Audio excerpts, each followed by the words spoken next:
This is Mouth Media Network, the business of being heard.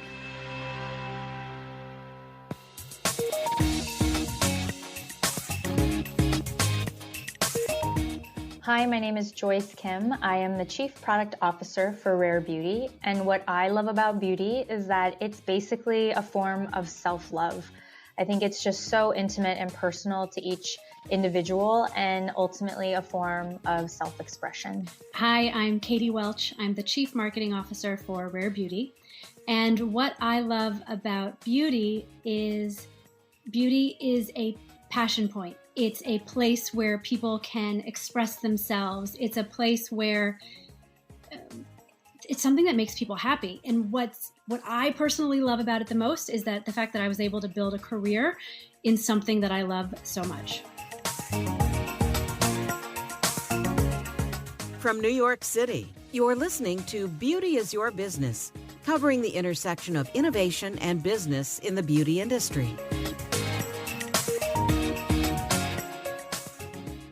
So this is Karen Moon with Beauty is Your Business, and today we are here with Joyce Kim and Katie Welch of Rare Beauty. So excited to have you guys.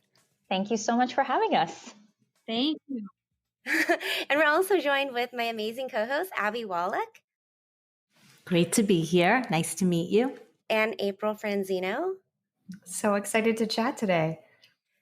So I'm so excited to hear more about the origin story behind Rare Beauty, which is a mission-driven brand created by Selena Gomez. Can you guys share, maybe Joyce, if you can kick off a little bit about the product development process and what that was like, how it started, and maybe how this was unique to your past experiences? Yes, sure. Previous to Rare, I was with NYX Professional Makeup, and that was a brand that I started at, it was already had been launched and, been around for almost, 12 years when I started, but it was quite small. And I stayed with that brand for 8 years and saw it grow and globalize. So it was a little different, well, very different than with Rare, where we were really starting with an amazing founder, but really locking down, brand positioning, brand voice, white space that we were trying to fill, especially, in a time where beauty is just huge. It's, to be transparent, it's crowded, it's always evolving, barriers of entry are low, but really trying to build a brand that first and foremost is authentic to Selena Gomez and really is capturing a need that's in the market.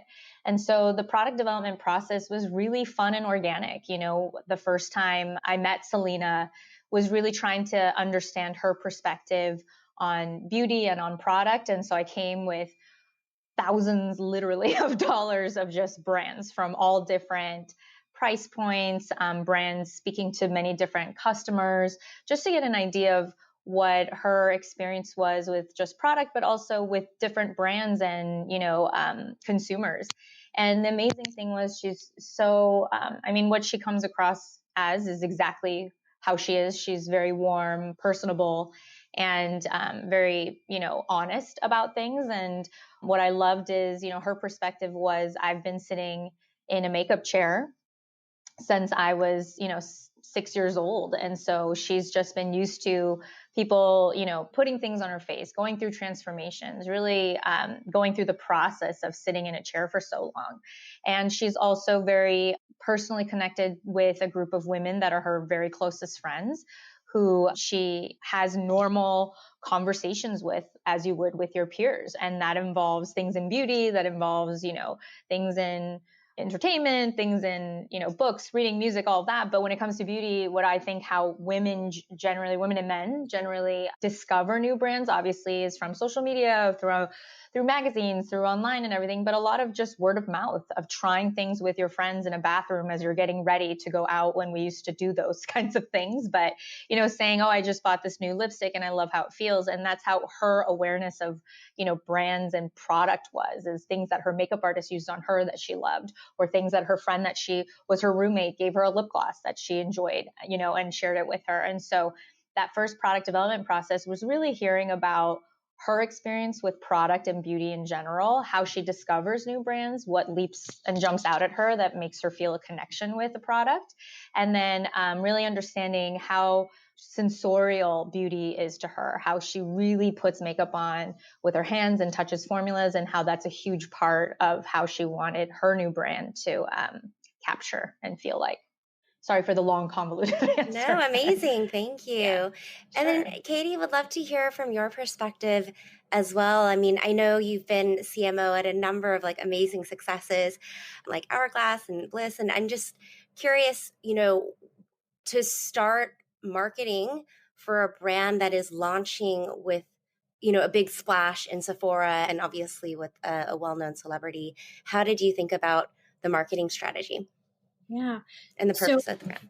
Being able to help crystallize with Selena what sort of the mission and the vision of the brand is, and then bring that to life was the chance of a lifetime. It's something that I've always been very passionate about, is not only just storytelling, but then being able to really bring to life a founder story, but then a founder story with meaning was so exciting to me. So sitting down with Selena to uncover why she wants to do this, help to create Rare Impact, which is Rare Impact is Rare Beauty's commitment to addressing mental health with a specific focus on underserved communities. It was more than just a marketing plan, I guess. It was really defining the brand purpose, mission, and vision, and then being able to say, okay, from a marketing perspective, how do we tell this story? How do we bring this to life? Yes, with Selena and then beyond. And so that was, I loved it. I mean, it's been super rewarding because we've been able to reflect exactly what I think we've been able to bring to market exactly what Selena was envisioning. She didn't set out to create a makeup brand because she said, I want to have a makeup brand. She said, I want to do something that can really make an impact and do something different. And she was able to do that, yes, with Rare Beauty and these incredible products that are easy to use and are great to help facilitate self-expression. But in addition to that, something that empowers our community to challenge beauty norms and help to shape positive conversations around self-acceptance and mental health. That has been remarkable, and it's remarkable to see. So I'm interested in talking a little bit more about the products themselves, because I feel like there's some unique formulations and packaging. How much did Selena get into that? Joyce, obviously you brought a ton to the table, literally, when they were being formulated. Literally, yeah. So what makes them different from what's on the market right now? Well, first and foremost, Selena's been so actively involved in everything from day one. It was like, okay, what do we want our packaging to look like? And it was literally, her pulling up her Pinterest board and showing us, projects that she's worked on, the things that have been inspiring to her, and really thinking about, my job was to bring, I guess, the industry expertise of really understanding what's happening behind, the curtain of like what works best or what categories are strongest, what builds loyalty among customers, that kind of thing, and really guide her through that process. And then obviously the nuts and bolts of figuring out where we're producing the products and timelines and all of that. But the real true inspiration was taking these brainstorming moments we had with her, really pulling out the nuggets of like, oh, this is what is important to her. This is really compelling and something that we can do differently. And first and foremost, what was important to her was really weightlessness in formulas, that everything should be almost mistake proof. Like you don't have to be a professional makeup artist. You can be a complete novice coming into the brand and know that, you shouldn't feel overwhelmed. You shouldn't feel like you need 12 different products to look a certain way. It's really about owning that self-expression and all the uniqueness that your own features provide. And so everything was about really, she personally was like, I don't like a cakey feeling or heaviness that comes with makeup. And she, doing campaign shoots, walking the red carpet, inherently there's just a lot of formulas. If you need that efficacious, like long wearing product claim, that things tend to feel a little bit heavier. So the hardest thing was really working on formulations that had that lightweight feels like it's your natural skin feeling, but it has the performance that someone like her, whether she's deciding to wear out, shopping for groceries, or whether she's on the red carpet or doing a campaign shoot, that it's essentially feels like her natural self. And so we really applied that. And that was the most challenging part when it comes to formulations and applying that to all the different categories. And secondly, or even more important, was really being diverse and having inclusivity in terms of shade representation. That was number one, hands down. If we have to have more shades of complexion because everyone needs to feel welcome and there's something for everybody's skin tone, then we need to do that, and it doesn't matter what that looks like from an operational perspective, which, is all conversations that come with the beauty business. But that was something that needed to be done in complexion for sure. So. Something I just want to add to what Joyce was saying. What's so exciting about the products that Selena and Joyce created, the weightlessness, that it's not no makeup, it's easy to use. So what we've found, because we are so close with our community and listening to them, is that they appreciate the things that aren't intimidating. And so it's more accessible. Yes, there is an accessibility and price point. And yes, there's an accessibility with the shade range, but then also there's an accessibility with the artistry level. It's not something that we're saying that, okay, you have to be this sort of super experienced makeup artist to be able to apply these products. They're really easy to use. And what's been kind of cool to see is the response from the community that seasoned pros love the product. Seasoned beauty creators, Alyssa Ashley, who is an incredibly talented beauty creator and photographer, she has been raving about the foundation, that she loves the quality. So I think Selena was able to create something that performs, but that's easy to use, which is a real differentiation in the market. I'd love to learn a little bit more about the community. She has such a great following, and she has such an avid fan base. How has the community evolved? Was it originally, her followers and her fans? Because that's always such an important conversation when you're building a brand, right? And that game has changed so much in sure. every industry, especially beauty. So that would be very interesting to learn about. Yeah, I think initially the community, certainly that was interested. We first announced the brand at the beginning of the year. And those initially interested were probably her fans, is what we saw. And her fans are incredible and wonderful and so kind and like-minded to her. And as the brand grew, as we got to know our community, as we spoke about the brand more and our mission and our vision, more and more people joined our community who were, yes, interested in beauty and these interesting beauty products and how is she going to bring to life her expertise from her years in the chair to Sephora. And then also people who are interested in sort of these conversations around self-acceptance and mental health. And that was an entirely new community. That actually has been one of the most rewarding parts of all of Rare Beauty, is getting to know our community. And because they're not just Instagram followers, truly. Like, we really think of them as our friends. We do weekly calls with them. We had one this morning, a Zoom call where we get to know the community so that we can, it's not just for like a product research point of view, but truly the brand, if we want to help people feel welcome, or we want this brand to encourage a sense of community or foster a sense of connection, the best way to do that, in lieu of getting together, and in a time that we're in today, it's tough to get together in person, but we can do it digitally. So we've been doing virtual events and opportunities where just creating opportunities that create connection. So whether it's a weekly Zoom call with our community that then they meet one another. So that's been pretty special, to be able to create a community that not only loves the brand and that we can then provide resources and things that help to not only help with the mental health, to help direct them in different directions, but then also provide them a connection with another person. And we're seeing them become friends with one another. We're seeing the conversation in DMs on Instagram. We're seeing it in the comments where they love one another and they've become friends. And that's cool. Abby, to your question around community, part of Rare Impact, which I mentioned, is our commitment to addressing mental health. We think about it in three ways. We think about it with our community and sort of the strength and the power of the community, and then creating that sense of connection. But then also it's the messaging and it's the resources that we put out around mental health. So whether it's something that's working with some of our partners like NAMI, which is the National Alliance of Mental Illness, and then we will do a series on Instagram that talks about, let's say, loneliness, and that it's okay to feel lonely.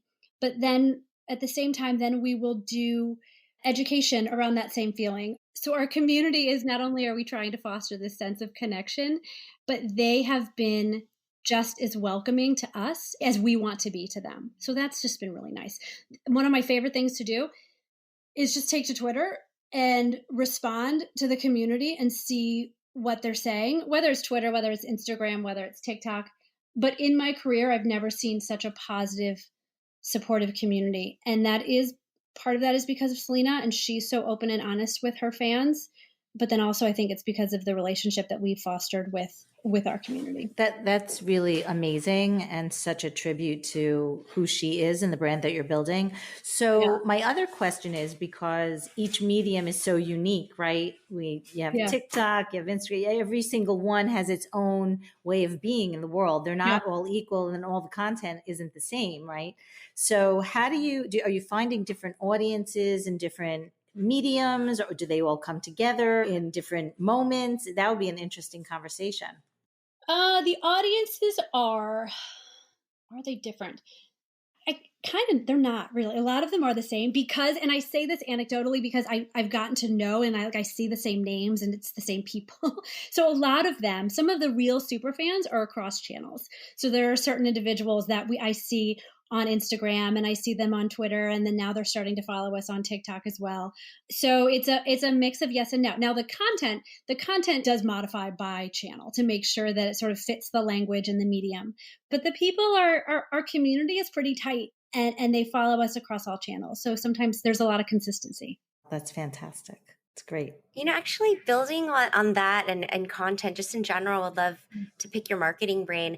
It's interesting how we think of TikTok as one target demo, and then there's, a type of content that is just, arise as a result, which is more carefree, fun, humorous. But then the interesting thing is, as people started sharing that, TikTok on Instagram, we have reels, it's almost like, at least with certain beauty influencers, that their content has changed, even on Instagram. Like, I'm just curious if you've seen that. I'm thinking about a few in particular, but like what patterns you're seeing there across channels.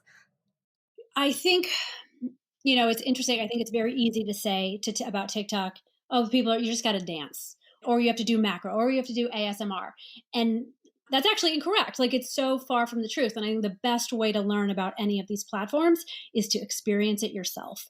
I can't emphasize that enough, because what you'll see is, once you start to really pay attention, is that there are different themes that rise to the occasion. And then once you see those themes, whether they're trending themes or they're bigger sort of content themes, then you say, okay, what's relevant to the brand and the story that we're trying to tell, and how do we fit within that, versus just saying, okay, we got to get a bunch of people in the office to do a dance. Because I think that at one point was the way for TikTok, maybe a year and a half ago. But now, if you see, something that I think is really interesting is #learn on TikTok.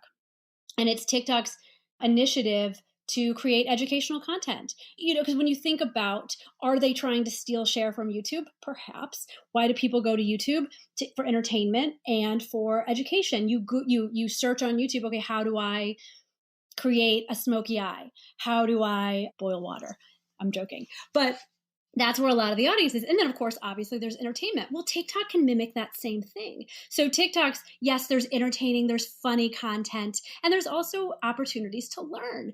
And so there's educational content. Now, it all has to be short form. And the key to having the successful content on each of these mediums, be it Reels, be it Instagram, be it TikTok, is really coming up with, okay, what's the cadence? What's the length? What's the content that continues to get those views? And what's different is it's not a sure thing every time. And so as a brand, how do you take that information knowing that? It's like, okay, so what can we do as a brand that's educational? What can we do as a brand that's entertaining? And you just got to kind of let go and do it and see what works. Because what you'll find is that you're not going to knock it out of the park every time, but nor do the content creators. And I think what's interesting is if you go back and look on their pages, you'll see some accounts, regardless of the millions of followers. Well, I mean, I guess if you're Addison Rae or a D'Amelio sister, it's different, but you don't always get the millions of views or millions of likes, but you just put out another one. And I think it's interesting to approach it that way from a brand. It's fun because it's hard and you have to be agile and you have to be creative and you have to not worry that you're not putting the right brand foot out there, because that's not the point. The point is just to really see how your message can land. The other thing that's interesting for all of us in beauty is, on Instagram and Instagram Reels, you're following specific people. So yes, they're following the brand. Yes, you're following individual beauty creators or media outlets. And you're saying, okay, most likely you will reach their audience. But with TikTok, as you know, there's 2 tabs, following and For You. So most likely, most people spend more time on the For You page. And the only way you get on the For You page is if you're creating that great engaging content that has been shared, that has been likes, that has comments. So just because you might be a brand that has 1 million followers on TikTok, but that doesn't mean that those 1 million people are really going to take the time to switch from their For You page to their following page to see your content. So again, it's all about that individual content, which sort of, that makes you think about influencer marketing in a different way. That makes you think about so many things in a different way. Well, it's really all about the algorithms, right? Because you never know. And the consistency of constantly putting it out there and putting your message, whatever that message may be. And consistency, honestly, it comes back to the content, because we have a piece of content that we put out a couple weeks ago, and it was a macro shot of an eye of one of our makeup artists applying our Perfect Strokes liquid liner. And it was a cool shot. It's not overly retouched. It's real. It's really just a macro shot of her applying the eyeliner, and it's reached 4 million views. Now we have almost 200,000 followers on TikTok. Hopefully by the time this airs, there's more. But that piece, the reason why I'm bringing up that one piece is that piece, by the time this airs, will have even more views. And that was so hard to predict. But what's cool about TikTok is that will continue to grow. Yes, it's the algorithm, but it's more that shot. Now, then we said, okay, so is that what we need to do? Is that the magic? Do we continue to do these macro shots? And we've done another one. And have they performed to the same level? Because there's no playbook for it. The playbook is you got to listen, you got to learn, and you got to test. Absolutely. Yeah. And you got to just let go. You can't worry, because someone will be like, that doesn't look like the brand. But TikTok, that's not TikTok. That's not the language, Yeah, it's really about the entertainment value and the fun and the, but there is an opportunity for the learning, I think, too. I like what you said about that. There's because there's such a global audience, you can really, especially with what you guys are doing, such strong messaging, so important, could be really helpful. Totally. Love that. I love that. What if you could tell your story? The story of your brand, your product, the compelling story of the sourcing of materials or ingredients, or even tips for getting the best use out of your products. What if you could engage your consumer, amplify their experience, or even improve conversion or initiate sales at points they don't usually happen? What if you could connect with your consumer wherever they happen to be, in the store, on your website, in the bathroom, or even on the go? What would that be worth to you? It's time you learned about StoryDot from Mouth Media Network. Short-form audio stories consumers can access with their smartphone, in brick-and-mortar locations, on physical product, or even embedded into your website. It's where commerce, advertising, and the consumer meet. Being competitive requires every advantage you can implement. So discover StoryDot today at www.storydot.com. That's www.storydot.com.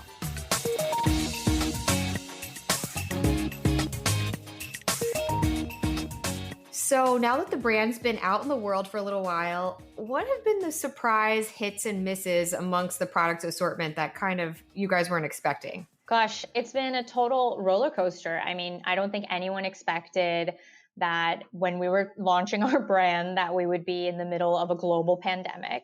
When I'd mentioned about just product assortment in general, we really were leaning heavily in complexion, A, to show diversity, B, to show really we love our foundation formula. It's so different than what we've seen in the market. It's just so buildable in coverage. It feels wonderful putting it on. It's a loyalty category where people really, once they love their foundation, they stick with that product for a long time. And given that with foundation, it's also the most complex. You have to shade match, and every person has a different experience. And a lot of that is done in store. You are used to going into a store, testing, having the beauty advisor, choose the shade for you, and not being able to shop in store because of this pandemic really changed, what were those hero categories that performed best for us. And our soft pinch liquid blush that's in both a dewy and matte finish was really shockingly the big hero category that just came out of nowhere. And, liquid blush has been around for a long time, but it's never the number one selling category for any launch. And for us, this is a really unique formula. It's got a little bit of moussiness to the body for the matte formula. It blends out really to a nice soft finish. It has loads of pigment. And so to see this take off was so unexpected.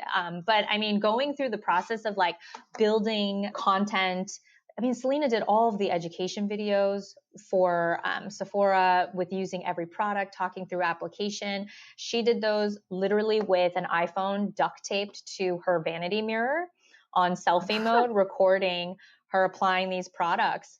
And, she wanted to do them herself because we had all of these grandiose plans of in-person, education, meetings and all this, because for her, she wanted to connect with the Sephora community so much because, they are representing the brand as well on floor, and not being able to do that because we're all, in quarantine was really hard for her. And so she wanted to have that personal element with creating these videos herself and watching her go through, application. Like there was a moment, Mehdi, who's our chief digital officer, was watching all this content. And I think he said this like maybe a month or two before launch, was like, I have a feeling the blush might do better than we expect because she's loving applying it. And you're seeing how much, just a hint of color on your cheeks really changes your disposition and how you look. And, and he was like, she looks so fresh and alive and just like happy and stuff that, we might be surprised with that. And I probably owe him a nice dinner because I was like, really, but it's a hard category to like invent and be innovative in. And so that's just been super pleasing to see our liquid blush do so well. Yeah. It's amazing. I've just played with it and I can't wait to try it on my face. Yeah, a little goes a long way. I'm going to tell you that right now. Yeah, for sure. It's such a different formula. Like she knocked it out of the park with this one. It's so unexpected. And I think that's what's hard. How do you stand out in a sea of sameness? There's so many brands, there's so much product. That innovation is key. And this blush in both the dewy and the matte formulas is so unique and so different. It's not only is it unlike what someone may already have in their vanity, but it really performs. So when you have those two things, it's different and it really, really works. That's the formula. That's the magic.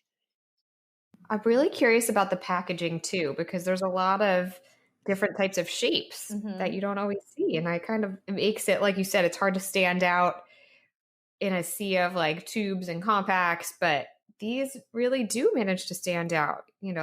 They've got these like nice rounded tops and very, very interesting. What was behind that?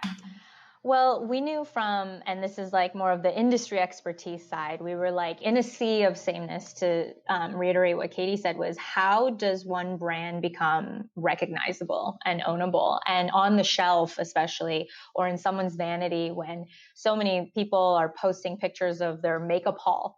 How do you stand out? How does something, and I think Rihanna and Fenty Beauty did it so well with launching with, I think the hexagon shape became so iconic to their brand that like any other brand, if they try to do anything like that, it's so iconically like that's what Fenty Beauty was.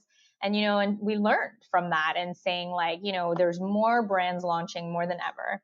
Like, how are we going to differentiate ourselves in a physical space so that, someone sees something and iconically it becomes rare?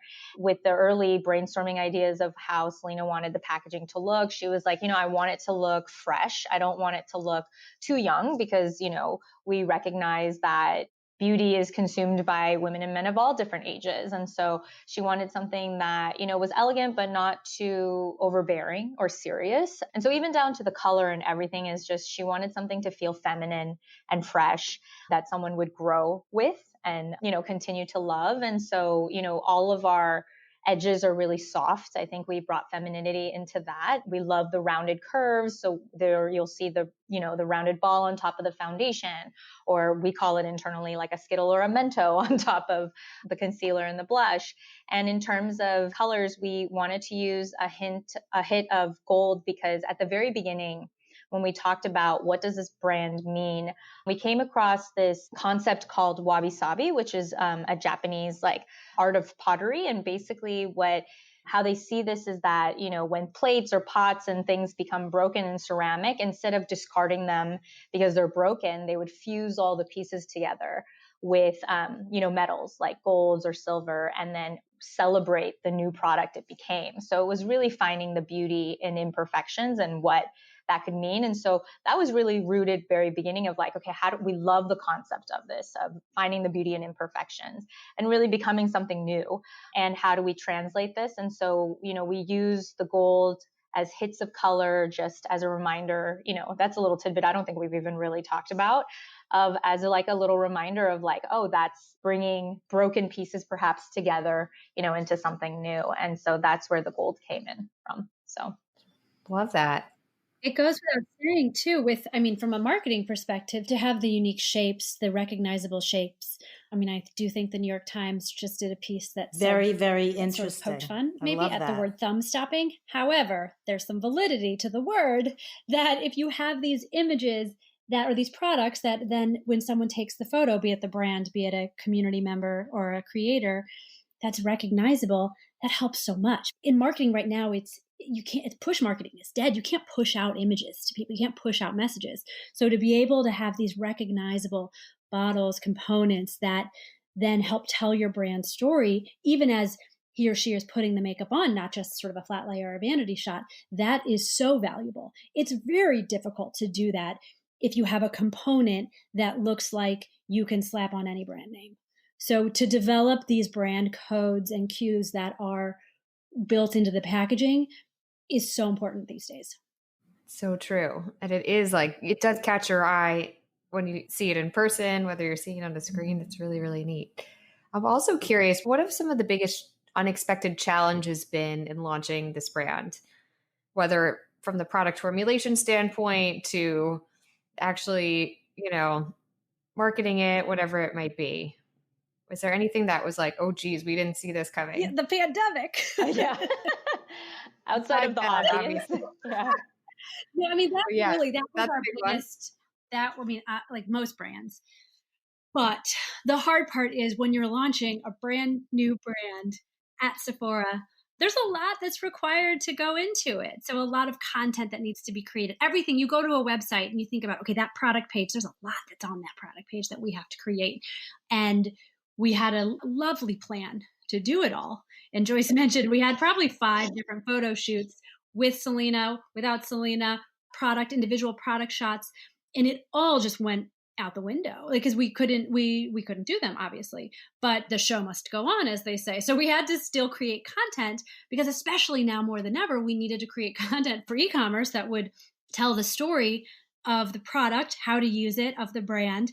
But yet we didn't have all of the traditional resources that we would have liked to have to do it.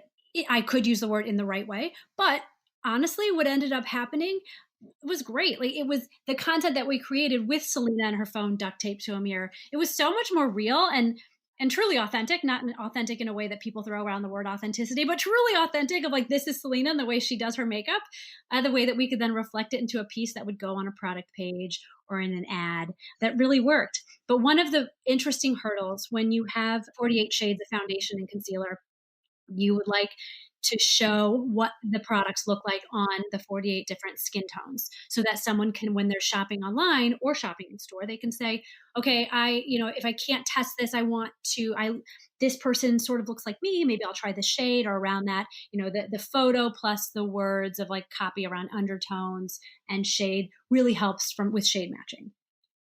So we had planned to do a big shoot and of course couldn't do that. So what we did instead was we did a virtual shoot for all of our 48 shades of concealer and foundation. And we sent out a pack of the primer and the product and a ring light so that the lighting was at least, but like not a fancy, it was a clip-on ring light so that the images were as similar as possible that we could get by doing it remote. And we told the individuals, stand in front of a white wall and apply your makeup and take these types of shots. And we gave them examples. But then what we got back was just awesome. It was great. So it was truly back to the accessibility of the brand and showing that anyone can do your makeup and you don't need to have professional lighting or a makeup artist. We were able to show that with our 48 shades of foundation. So we were able to get the content that we needed to help storytell around the different shades of foundation. But then also it was a great story because it was, look at how easy this is to use. These individuals did this in their own home and took a picture. And we lightly retouched around the back to make sure that the walls were consistent and that it still looked appropriate to be on Sephora.com. But wow, you guys should have like a hashtag for, how we have work from home. Now we need a beauty industry one for like photo shoot from home or something. Totally. Yeah, we've been doing it. We were honestly, that was one of the most fun things was to do this virtual shoot. Now at the time, would we have said that? Probably not. It was pretty stressful, but we made it through and it was great. And we got these great assets and we learned a lot. And now we're trying to do as many of those virtual shoots as possible because we can show that this is really how people are applying the product. It's real. It's authentic. I guess my last question for you guys is, and it's a controversial one, so apologize for that.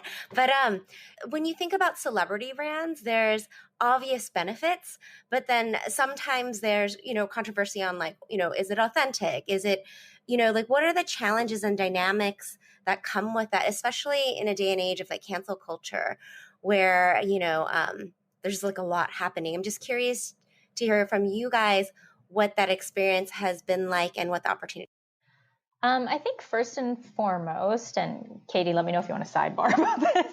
But I think, our biggest internal worry, I think, because we all know that celebrity brands inherently people think, oh, it's a royalty deal, a sponsorship deal, or they're just looking for a fast cash grab. That was something that was on our minds from day one. And when we were going through this process with Selena, it was so clear that she herself is exactly who she comes across to be. When we met her, we were like, there are no holes to poke because she is exactly who she is.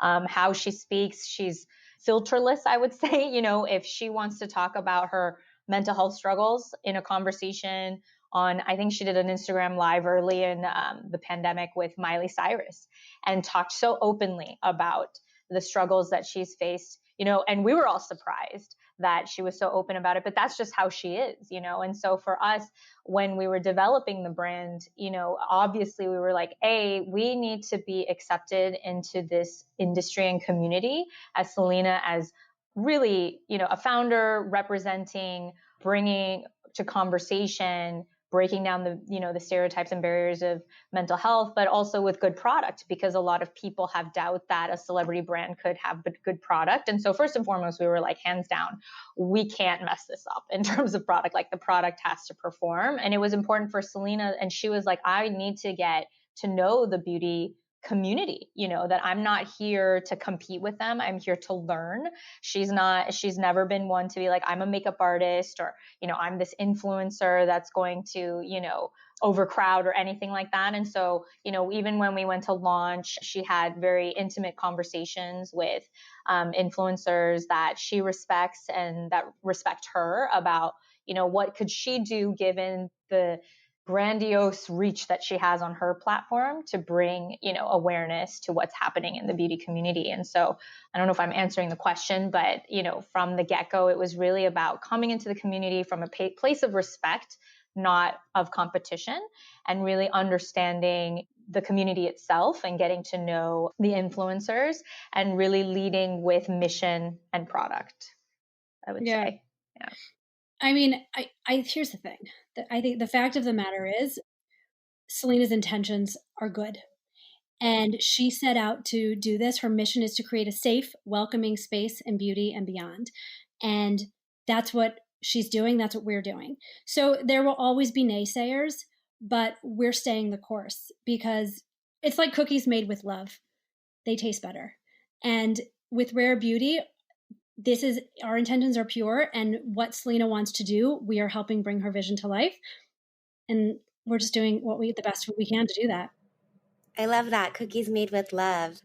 Yeah, so on to the next part of our show, we're going to hit the pan, where we get to know a little bit more about Katie and Joyce on a personal level.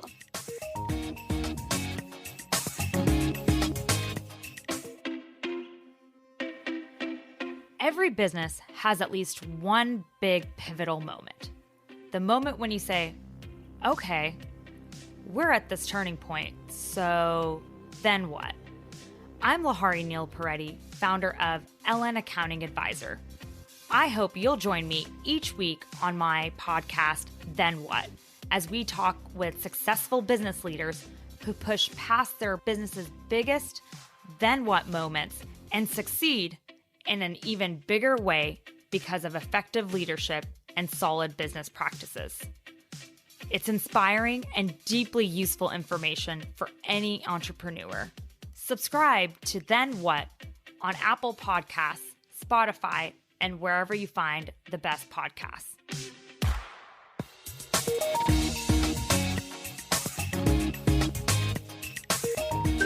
And now it's Hitting the Pan. So we are back with Joyce and Katie Welch of Rare Beauty, and we are going to hit the pan. To figure out who gets to ask the first question, I'm going to take a spin with this wand here, and it lands on April. All right. So the blush conversation got me thinking, obviously beauty and makeup specifically is an amazing accessory. So what are both of your favorite accessories that are not makeup? So Joyce, I can see your amazing glasses, but I'm curious, is it a pair of shoes? Thank you. Is it a piece of jewelry? What's your favorite accessory that you feel like makes any outfit that you're wearing? I would say it's my glasses. I've become, the first 30 years of my life, I didn't wear glasses at all. I wore them maybe at night. And then all of a sudden, because I'm like in my computer on an Excel spreadsheet all day, then it became I had to wear them all the time.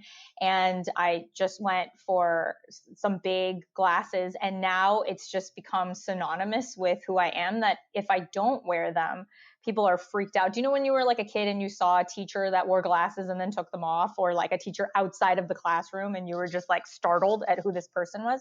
I literally get those reactions. And so I'm just like happy that for the last decade, like glasses have been like a big trend and I just keep getting bigger. They just take up more space on my face, but they're my favorite and pretty much only accessory. I'm not a big jewelry person, I would say. And especially with COVID, I'm literally wearing sweatpants every day. So the glasses are like the one big fancy thing that I have, I would say.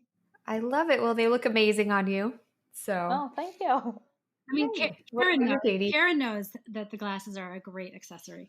Yes, Karen's the queen of glasses as well. Yes, totally. We're queens. I mean, if we were live, I'd make us do like a glasses swap, but I would love next that. time, another day. Yes. So what about you, Katie? Now, don't judge me the way I look now because I'm going this weekend, but I think the best accessory is a good haircut. Very true. You can never take it off. You can never take it off. And when someone told me good one, I like that. Career, like the best accessory is a good haircut. Make sure you invest, or not invest. You don't have to, whomever, find the right haircut for you. Agreed. And boy, has it taken me a while to find those. Who cuts your hair? Oh, her name's Nora Mercado at Mercado Hill in Beverly Hills. Very nice. So we'll take another spin at the salon chair, and it lands on Abby. Okay, I've been thinking what would be really fun to ask. I'm headed into LA land. I miss being in LA so much. You have no idea. I'm there all the time. And I haven't been since, actually the last time I was in LA was right before COVID hit. I was at the Oscars or one of those shows. I'm thinking I have this thing in my head. I don't know why, about food trucks. What are your favorite food trucks in LA? I don't know why that's just popping into my head. Oh gosh. Mine is, I know because I eat a lot. I would have to say I have two. So Roy Choi started the food truck movement with the Kogi truck. I'm Korean, so I love Korean food, and to see, a Korean chef just start a revolution, I think it's cool. And it's still one of my go-to, food trucks. And I also love a food truck. It's called Mariscos Jaliscos. They have like seafood. Jonathan Gold, who did a bunch of reviews on LA restaurants, who passed away a few years ago, founded this food truck. It's like in Boyle Heights, I believe. And it's this tiny food truck, but the line is so long, and they have ceviche and like shrimp tacos. And it's so, so yummy. So I would say those two are my faves. Sounds good. Katie, we can switch that question. What's your favorite ice cream? I don't want to stress you out. You gotta like ice cream. I have an ice cream. Wait, a whole new woman. What? Okay, I do like. There's a grilled cheese food truck, but I just can't think of what the name of it is. That's okay. I'm not going to be in LA. Next time I'm in LA, you'll find it. I'm not coming so soon. And then the for ice cream, there's a Serendipity. Gosh, that seems so branded, but it's not. It's Serendipity. It's like from New York. There's a Serendipity brand, a Serendipity flavor called Cookies and Cream Remix that Selena actually did with her single. It came out during her single Ice Cream, but it's delicious. Yeah. Wait, she did an ice cream? She did an ice cream? Yeah, she did. You're kidding. That's so funny. I didn't know that. She did a song called Ice Cream with Blackpink from the K-pop group. And they did a collaboration with Serendipity. And I have to tell you, Katie, we all got this, not even a sample, a full-size thing of this ice cream. That ice cream was so good. And I'm not even an ice cream fan. Neither am I. It's so good. Okay, it's Cookies and Cream Remix. It's Serendipity brand. You can get it at... okay. We could use some ice cream right now. But it's really delicious. It's really good. Yeah. Yeah. So we're taking another spin at the salon chair, and it lands on Selena. Just kidding, it lands on me. Okay, so I love the mission behind the brand. I think it's just so incredible, and it's such a timely time where a lot of people are struggling with mental health, and sometimes people aren't aware and things like that. So I'm curious what you've learned in working with these organizations and just learning more about mental health itself that might be helpful for our listeners to know. Oh, that's a great question, Karen. Well, there's a few things. We've learned a ton, man. The one thing that's really interesting to me, and we want to do something with it in a few months, is how much your words matter. What's interesting, one thing I've learned is how much your words matter. We recently did a training with NAMI for our senior leadership team as part of we're a stigma-free company. And one thing that they taught us was that watching when we say words like crazy or psycho and how much we throw those around. And it hit me. We say those words all the time, flippantly, without even thinking. But if someone, whether themselves or a loved one or a friend, is going through something or has a mental health condition, that word has a different definition and a different meaning. And that was pretty powerful for me to learn. Totally. Yeah. I say, that's insane or that's bonk, like just things that seem so not harmful, but then to hear that and just internalize that and think, wow, words are so, incredibly strong in how they affect people. Yeah. That was definitely a huge takeaway for sure. Yeah. Wow, that's incredible. I feel like that's good content for everyone and all companies and people in general. What was also a good thing? So when we launched the Stigma Free Initiative, So we had a partnership with NAMI, and they have this initiative where they do just that. They help companies become stigma-free, and it's teaching just not only the senior leaders, but all people within the company to help break down stigmas within mental health. And we reached out to different beauty brands because we wanted to share the information that we're learning, that we're doing with other beauty brands, not in a self-serving way, not in a way that asks them to give money, but truly for the greater good. And so we created this pledge. It was a beauty industry pledge, and we had an incredible response. Josie Marin emailed right away and said, "Oh my God, I love this. We're doing this." We had Josie Marin, Kopari, Urban Decay. But we did this initiative, and all we did then from there was introduce them to NAMI and make them aware of what NAMI's doing. And it's up to them to take it from there. But it's been really incredible to see the response. And, that is totally in line with what Selena wants to do to make a difference within the industry. So it's not only things that we can do for our community, for our employees, but then for the industry at large.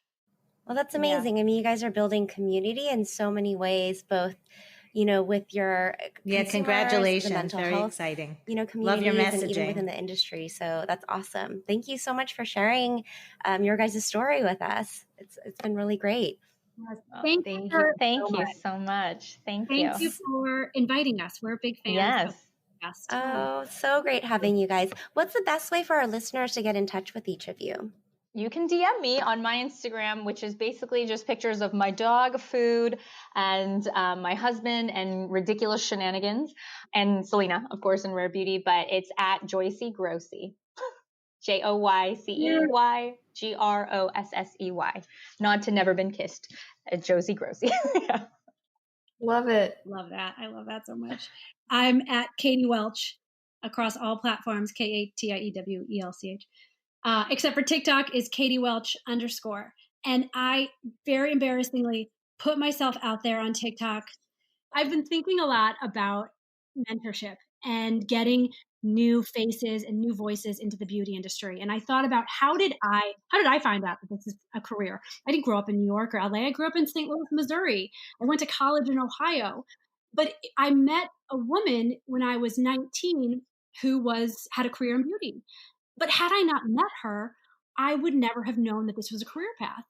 And so I thought, I would love to do that. How can I pay it forward? And how can I start to explain what the beauty industry is all about, how to find jobs? Because you don't have to be a makeup artist to be in the beauty industry. There's so many different career paths that no one's really talking about. And so if we talk about it and we show the context of what the different paths are, maybe we can get all sorts of different faces and voices in the industry. So that's a wonderful idea. What'd you do?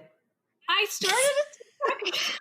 What'd you do? Yeah, and? I started a TikTok account, and I will tell you that I have 14 different, so many different versions of myself trying to do this, but I'm putting myself out there, so stay tuned for more. I had someone help me, because basically I'd like to answer people's questions about the beauty industry and how they can get into it. Because again, had I not met someone in college, I wouldn't have known. I think that's amazing. Yeah. Good for you.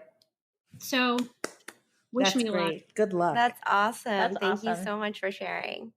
She gave us 2 good tips, ice cream and her TikTok. There you go. I might regret saying that out loud. Not the ice cream, the TikTok. It's okay. Well, Joyce and Katie, thank you so much for joining us on this episode of Beauty is Your Business. It was really great to have you, and your story was really incredible. So great to hear about your own personal stories as well. Also here with my co-host, April Franzino. Thank you. And Abby Wallach. So much fun. Great to meet you, ladies. Thanks so much for listening, everyone, and we look forward to seeing you on the next episode. Hugs and kisses, and pinches on the cheeks, too.